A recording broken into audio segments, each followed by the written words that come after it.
नमस्कार, के न्यूज में आपका स्वागत है। मैं हूं मनोज मानस। देखिए हमारी खास पेशकश, पुत्र की कामना भोले की साधना। आपको बता दें कि भारत में चमत्कार और चमत्कारिक मंदिरों की कमी नहीं है। देश में आज भी ऐसे कई स्थान हैं जहां चमत्कार के आगे विज्ञान भी घुटने टेक देता है।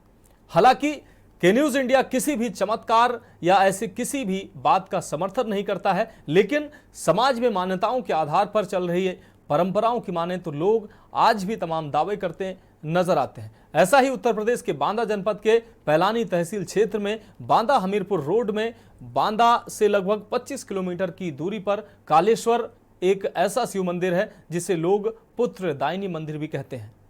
आस्थावान लोगों के लिए यह ईश्वरीय कृपा है तो अन्य लोगों के लिए चमत्कार। देश में पूजा स्थलों के रूप में मंदिरों का अपना महत्व है। यहाँ ऐसे मंदिर भी हैं जहाँ चमत्कार बताए जाते हैं। आस्थावानों के लिए ये यहाँ जगह ईश्वरीय कृपा है, वहीं बहुत से लोगों के लिए कौतूहल का विषय। कालेश्वर महादेव मंदिर और इतिहास। हम बांदा से चलकर लगभग 27 किलोमीटर ये बांदा हमीरपुर कानपुर मार्ग है और यहाँ से लगभग कानपुर 240 किलोमीटर दूर है। और ये बांदा का हमीरपुर कानपुर मार्ग पर 27 किलोमीटर बांदा से ये कालेश्वर स्थान, जहाँ आज कार्तिक पूर्णिमा के अवसर भव्य मेला लगा हुआ है। यहाँ ये कालेश्वर का ये स्थान अपने आप में किसी चमत्कार से कम नहीं है। जो लोग ईश्वर को मानने वाले हैं वो ईश्वर की कृपा मानते हैं और जो लोग अन्य लोग हैं वो इसे चमत्कार के रूप में देखते हैं। कालेश्वर का यह स्थान भगवान शिव को समर्पित है और भगवान शिव और नाग लोग का यहाँ से सीधा संपर्क बताया जाता है। भगवान नाग देवता की भी कहानी यहाँ से जुड़ी है और भगवान शिव से जुड़ा ये रहस्यमय मंदिर अपने आप में तमाम पौराणिक इतिहास को अपने आप में समेटे। इतिहासकारों की जनश्रुति और लोगों की बात माने तो यह मंदिर युगों पुराना है। कई युगों पहले इस मंदिर का निर्माण महाभारत काल में शायद पांडवों के वनवास काल के दौरान यहाँ पर हुआ था। यह भी मानता है कि यहाँ पर कुछ जो ग्वाले थे यहाँ पर गाय चराने आते थे और वो गाय यहाँ झाड़ियों के मध्य खड़े होकर के अपने दूध उस जगह पर गिरा देती थी। जब घर जाती थी तो ग्वाले देखते थे कि इसका दूध नहीं है। कई दिनों के लगातार के बाद लोगों ने यहाँ आकर के इसको देखा, उस गाय को खोज की तो इस स्थान पर गाय दूध देते हुए दिखाई दी और इस स्थान की खुदाई हुई जहाँ भगवान शिव का ये दिव्य ज्योतिर्लिंग यहाँ से निकला और यहीं पर स्थापित किया गया। कालेश्वर महादेव मंदिर का इतिहास लगभग 500 वर्षों पुराना बताया जाता है। इलाके के लोगों के अनुसार इसका निर्माण अर्धरात्रि में हुआ था और यह स्थान कभी घने जंगलों में घिरा हुआ था। जंगल के कारण यहाँ कोई भी आने जाने से कतराता था। समय के साथ मंदिर का आवरण काला पड़ गया और इसे करिया मंदिर के नाम से जाना जाने लगा। कहते हैं कि खापटीहा, कला, पंपरेदा, निबाइच, अरतहट सहित 5 गांवों की सीमा पर बना यह कालेश्वर महादेव मंदिर पुरातन काल में स्थापित है। कुछ क्षेत्रीय लोगों का कहना है कि वर्तमान में पैलानी तहसील के अंतर्गत यमुनाकेन के दुआबा में बसा ग्राम बसधरी, जिसे महर्षि वेदव्यास की जन्मस्थली के रूप में जाना जाता है। वही मान्यता है कि पांडव अपने वनवास काल में यहाँ आए थे और उन्हीं ने यहाँ भगवान महाकाल शिव के स्थापना कर कालेश्वर नाम दिया था। साथ है ये कालेश्वर मंदिर के महंत और यहाँ के करता जानेंगे इनसे क्योंकि आज यहाँ पर कार्तिक पूर्णिमा में जो मेला लगा है, लोग जो दूध चढ़ाने आते हैं और यहाँ पर कुछ देखने में आया है कि इमली की दाल को लेके जाते हैं और इमली की दाल और दूध चढ़ाने का क्या है यहाँ का। महाराज जी, सबसे पहले तो हमारे खास कार्यक्रम में आपका स्वागत है। क्या है यहाँ का इतिहास, थोड़ा सा बताने की कोशिश। पहले जो है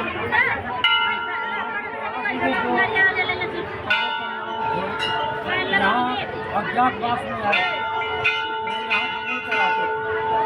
उनकी गाय जो है यहाँ जमीन के अंदर मिलती थी, गाय खड़ी हो जाती थी, दूध अपने आप आने लगता था और इसी टाइम से यहाँ दूध चढ़ने का जो है महत्व में चला आ रहा है और सबकी मनोकामना दूध के लिए भोले बाबा बराबर पूरी करने की जो इमली की सब्जियाँ जाती है, जिनके गाय भैंस से धनाती नहीं, उनके लिए ये सब्जियाँ जाती है जो 7 बार छुआ दी जाती है और गाय भैंसी उठियाती है और धना जाती है। कहते हैं महाराज जी की ये महिलाओं के को भी ये मस्जिद महिलाएं जो महिलाएं बच्चे नहीं पैदा कर पाती या कोई कारण से उनको भी इसका प्रयोग किया जाता है, इसकी क्या कहानी है? इसलिए जैसे गाय भैंस के लिए प्रयोग किया जाता है, ऐसे माता का 7 बार और थोड़ी सी पत्ती खिला ली जाती है और उनके भी बच्चे होते हैं और यहाँ वो आकर मिलन करते हैं और अपना दूध चलाते हैं।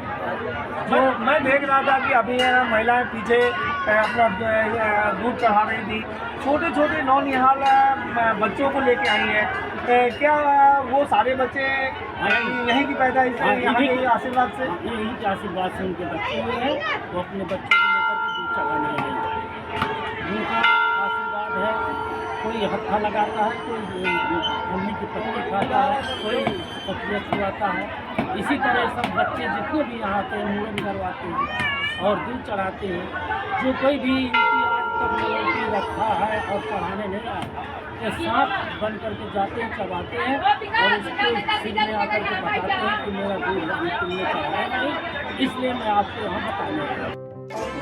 जनश्रुति की माने तो यहाँ नाग देवता की कहानी प्रचलित है। कहते हैं कि पूर्व काल में एक विशाल मणिधारी सर्प के नदी के उस पार रहता था। कुछ लोग धन होने के शक में बीन बजाकर सर्प पकड़ने वालों को बुलाकर मणिधारी सर्प को पकड़ने के लिए कहा। बताते हैं कि सर्प पकड़ने वाले ने कच्चे मिट्टी के घड़े मंगवाकर सर्प के घर, जिसे बाम्बी कहा जाता है, उसके चारों ओर रखवा कर बीन बजाने लगा।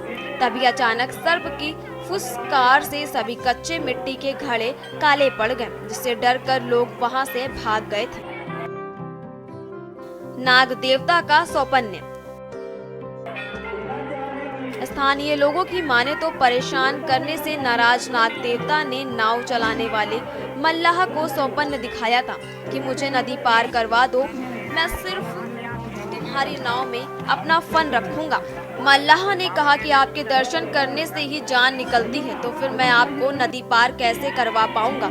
सर्प ने कहा कि तुम अपनी आंखों में पट्टी बांध लेना, मेरी तरफ मत देखना और ना ही मेरे बारे में किसी से चर्चा करना। मल्लाह ने अगले दिन शाम को नाव लगा दी। तभी सर्प ने आकर नाव के एक किनारे पर अपना फन रख दिया, जिसके भार से नाव पानी में दब गई, जिससे मल्लाह को पता चल गया कि सर्प देवता ने अपना फन रख लिया है और मल्लाह ने नाव को खींचकर दूसरे किनारे लगा दिया। कहते हैं कि सर्प ने एक स्वर्ण असरफी नाव के किनारे रखकर वहां से चला गया। सर्प की चेतावनी के बाद भी मल्लाह ने एक तिरछी नजर से नाग देवता को देखा तो उसकी एक आंख चली गई। तब से कई पीढ़ियां गुजर जाने के बाद भी सुख समृद्धि तो लगातार बढ़ती रही, लेकिन मल्लाह के परिवार में आज भी कोई ना कमा कोढ़ी या पागल पैदा होता चला आ रहा है। कालेश्वर मंदिर में गायब हुआ सर्प। कालेश्वर के इतिहास के बारे में अगर बात करें तो ये अपने आप में तमाम ऐसे रहस्यों को समेटे हुए ये कालेश्वर मंदिर तमाम पौराणिक महत्व को भी धारण करता है। इसके बारे में जो जानकार हैं उनसे ही बात करेंगे और सबसे पहले जानेंगे कि यहाँ का इतिहास क्या है। हमारे साथ हैं यहाँ के ग्रामीण। क्या नाम है सर आपका? महेश द्विवेदी। महेश जी, क्या है यहाँ का इतिहास? बांदा का पुराना नाम विराट नगर के नाम से जाना जाता था। पांडवों को जब अज्ञातवास हुआ था तो यहाँ पांडव बांदा के विराट नगर में जो बाम्बेश्वर पर्वत है वहाँ पर रहते थे और वहाँ से गाय चराते चराते इस कालेश्वर मंदिर में आते थे और कालेश्वर मंदिर में जो बगल में तालाब है वहाँ स्नान करके और इस कालेश्वर मंदिर महादेव में पूजा अर्चना करके और यहाँ पर खाना बनाने का काम करते थे। यहाँ की अगर बात करें और भी तमाम किंवदंतियाँ हैं, तमाम कहानियाँ हैं। कुछ कहानियाँ ऐसी हैं जिनके बारे में अगर जो लोग उसको मानने वाले हैं वो तो ईश्वर का चमत्कार मानते हैं, लेकिन बहुत सारे लोग ईश्वर की कृपा और इसको चमत्कार दोनों मानते हैं। अभी यहाँ पर एक हमारे साथ एक और है जानकार है, क्या नाम है आपका? मनोज दीक्षित जी हमारे साथ हैं। दीक्षित जी, यहाँ पर ये नाग से जुड़ी हुई कहानी है, क्या है?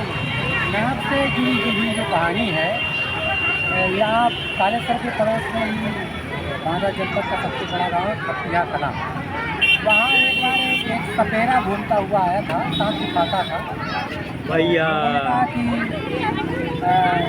बड़े अच्छे अच्छे सांप है। सांप तो अभी आपने देखा नहीं है, सांप तो आपके गांव में किनारे रानी का टीला है, वहाँ एक बहुत विशालकाय सर्प रहता है। तो क्या आप दिखा सकते, कहीं देख नहीं सकते क्योंकि आप इसको सहन नहीं कर सकते, लेकिन फिर भी मैं कुछ इंतजाम करूँगा। तो वो सपेरा उस ग्रामवासियों को लेके एक बांदी के पास गए और उन्होंने उस बांदी के पास से कच्चे घड़े लगवा दिए ऊपर, और थोड़ी देर बाद उसने दूर बैठ कर के बीन बजाई तो एक फुफकार उठी जिससे पूरे घड़े काले पड़ गए।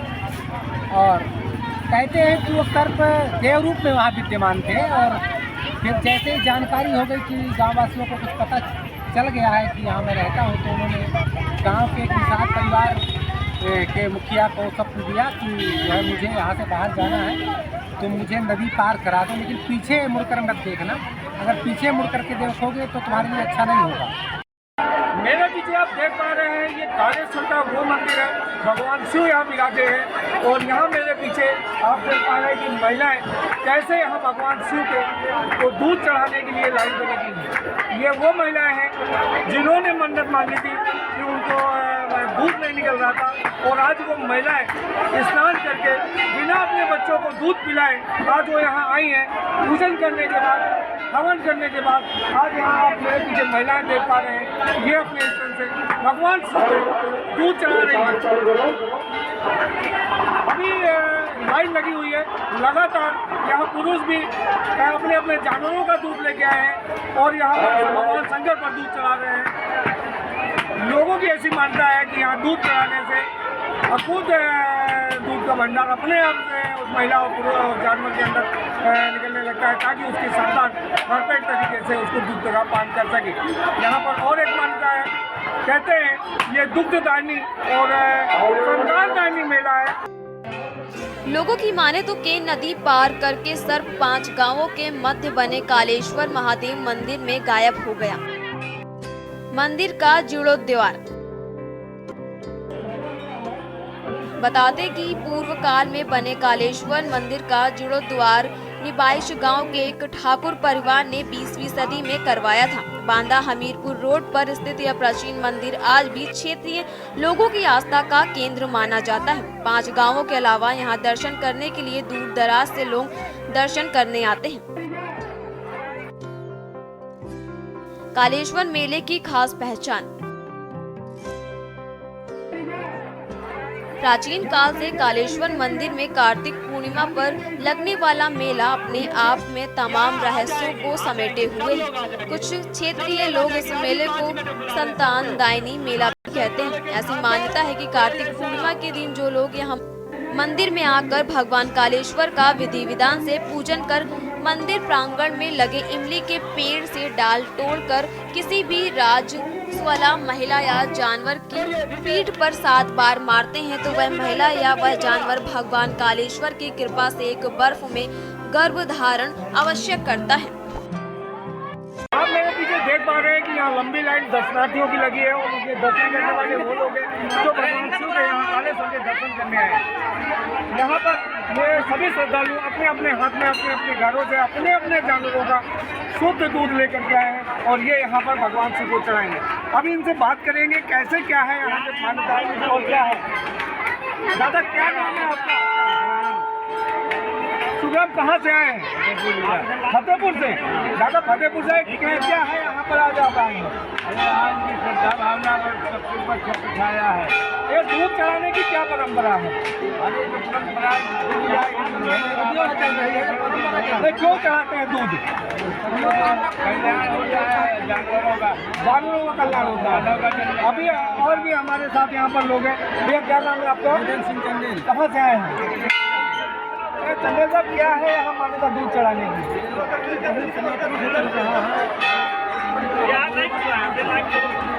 कहते हैं कि जिन जानवरों का दूध नहीं निकलता, दूध मानते मान लेते हैं, दूध चढ़ाने आते हैं। क्या आपने भी कभी कोई मानता मानी क्या? आस्था रखते हैं। मान सिंह कहाँ के रहने वाले हैं? यहीं निवास यहाँ आज मेला है और कहते हैं ये मान्यता है कि यहाँ पर दूध चढ़ाया जा रहा है बहुत ज़्यादा। क्या है मान्यता? ये मानता है कि यह जानवर के या महिलाओं के दूध नहीं जिनसे निकलता, तो यहाँ की मान्यता मानते हैं और मान्यता मान करके यहाँ पे बिल्कुल शुद्ध होकर बिना अपने बच्चों को पिलाए और नहा वहा करके शुद्ध हो करके यहाँ आती हैं और दूध चढ़ाती हैं, जो कि आप देख पा रहे हैं कि हमारे की सारी महिलाएं दूध चढ़ा रही हैं। ऐसी मानता है पूरा पुराने ज़माने से आज काल से मेला चला रहा है, जिसका कोई समय निश्चित नहीं कब से मिला। यह मंदिर कब बना था, किसने स्थापित कराया था, कोई जानकारी? जानकारी नहीं। आजकल मंदिर पुराना है, बीच में जीवोद्धार हुआ है इसका, जो हमारे महंत, हमारे गांव के महंत शिक्षा के महंत थे, उनके द्वारा ये दोबारा जीवोद्धार मंदिर का हुआ है। कार्तिक पूर्णिमा पर कालेश्वर पर चढ़ता है दूध। बता दें कि कार्तिक पूर्णिमा पर लगने वाले कालेश्वर मेले में बांदा, बुंदेलखंड, हमीरपुर, चित्रकूट, फतेहपुर, उरई से ही नहीं बल्कि उत्तर प्रदेश के कोने कोने से लोग बाबा कालेश्वर को दूध चढ़ाने आते हैं। दूध चढ़ाने की क्या है मान्यता? स्थानीय लोगों की माने तो यहाँ दूध चढ़ाने की अपनी एक अलग ही मान्यता है। क्षेत्रीय लोगों का कहना है कि जिन महिलाओं के बच्चे होने के बाद दूध नहीं निकलता या गांवों में जानवर दूध नहीं देते, तो कार्तिक पूर्णिमा पर दूध चढ़ाने की मन्नतें मांगी जाती हैं, जिससे महिलाएं या जानवर अपने अपने बच्चों की उदर पूर्ति के लिए प्राप्त दूध देने लगते हैं। कालेश्वर में चढ़ता है शुद्ध दूध। ऐसी मान्यता है कि भगवान कालेश्वर में चढ़ने वाला दूध जूठा नहीं होना चाहिए, इसलिए पूर्णिमा के दिन महिलाएं सुबह से ही अपने बच्चों के दूध तक नहीं पिलाती। तब तक कालेश्वर मंदिर पहुंचकर भगवान कालेश्वर को अपने से दूध अर्पित नहीं कर देते। इसी तरह गांव के लोग अब जानवरों से बिना उस बच्चे को पिलाए किसी बर्तन पर निकाल कर रख ले, फिर जानवर के बच्चे को दूध पिलाया जाता है और निकाला गया शुद्ध दूध मंदिर में ले जाकर कालेश्वर को चढ़ाया जाता है। बता दें कि यहाँ 4 से दहा हुआ चढ़ा। मैं आपका कहाँ से आए हैं? महज ये काहे की पत्ती लिए हैं? यहाँ पे मनोकामना सिद्ध होती है, मतलब जानवर है, कोई है, गर्भवती है। कहते हैं यहाँ महिलाएं भी दूध चढ़ा रही है, छोटे छोटे बच्चों को लेके आई हैं। क्या ये महिलाओं में भी काम करती है? सब में काम करती है। कभी आजमाया है आपने कभी इनसे? कभी आपने अपने जानवरों में या कहीं हुआ है? तो यार दूध क्यों चढ़ाते हैं? दूध उसी के लिए चढ़ाते हैं जिसको मतलब करने होती है, हमारा दूध देते हैं, उसी का दूध यहाँ चढ़ाने आता है। नाम चंदर यादव। कहाँ से आए हैं? ग्राम अलोना से। तो ये चंदर, ये आप ये लिए हैं ये पेड़, ये क्या है और इसका क्या महत्व है? जी सर, इसका महत्व एक्चुअली क्या है, पुरानी रीति रिवाज के चलते जो लोग कहते हैं किसी प्रकार की अगर कोई समस्या भैंस में या गाय में गर्भ धारण में कोई प्रॉब्लम होती है, दूध देने में कम दूध देती है भैंस गाय, तो इसकी 2-4 पत्तियाँ खिला दो और उसको पटका लगा दो, तो इससे उसका महत्व है जो होता है, वो सामने गर्भ धारण कर लेती है। गर्भ धारण कर लेती है, वही चीज़ें हैं। यहाँ बहुत सारी महिलाएं भी अपने छोटे छोटे बच्चों को लेके आई हैं, जी। मुंडन करा रही हैं, दूध चढ़ा रही हैं। क्या ये महिलाओं में भी उपयोगी है? अब ये सर महिलाओं के लिए उपयोगी है, ये तो नहीं हम कह सकते। हम अपने एक तरह से सोचते हैं, जैसे कि हमारी सोच है कि मतलब अगर दूध तो उनको भी चढ़ता है, महिलाओं को भी, उनका भी, गाय भैंस का भी, तो हो सकता है, क्यों नहीं हो सकता, ये भी हो सकता है। मगर लोग कहते नहीं, ओपनली नहीं बताते हैं लोग, मगर एक हमारी सोच है जो पता नहीं हो सकता है। इसे पुत्रदान, संतानदानी और दुग्धदानी मेला क्या जी जी जी, इसका वो माना जाता है। बहुत दूर दूर से लोग आते हैं। 2 दिनों तक चलता है कालेश्वर मेला।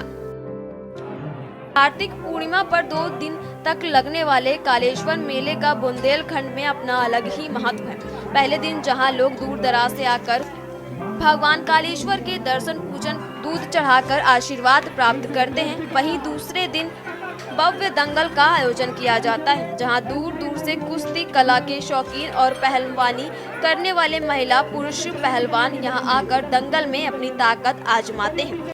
आपने देखा ये कालेश्वर का ये दिव्य मंदिर जो तमाम चमत्कार से भरा पड़ा है, और यहाँ पर लोगों से जो जानकारी ली वो भी अपने आप में अद्वितीय किसी चमत्कार से कम नहीं है। लेकिन जिस तरीके से यहाँ हमें भी आज दर्शन करने का सौभाग्य प्राप्त हुआ, आज हम के न्यूज़ की पूरी टीम ने यहाँ पर भगवान शिव के दर्शन किए और यहाँ के विशेष महत्व के बारे में यहाँ के लोगों से चर्चा की और जाना कि क्या है यहाँ का तमाम चमत्कारिक रहस्यों से जुड़ा ये कालेश्वर मंदिर अपने आप में तमाम पौराणिक कथाओं को भी समेटे हुए हैं। और अभी हमने यहाँ के लोगों से ही बात की और यहाँ के तमाम रहस्यों को उजागर करने का प्रयास किया। ग्राउंड जीरो से के न्यूज़ के लिए भगत सिंह। तो हमारी खास पेशकश में फिलहाल अभी के लिए मेरे साथ इतना ही। मुझे दीजिए इजाजत और आप देखते रहिए के न्यूज़ इंडिया।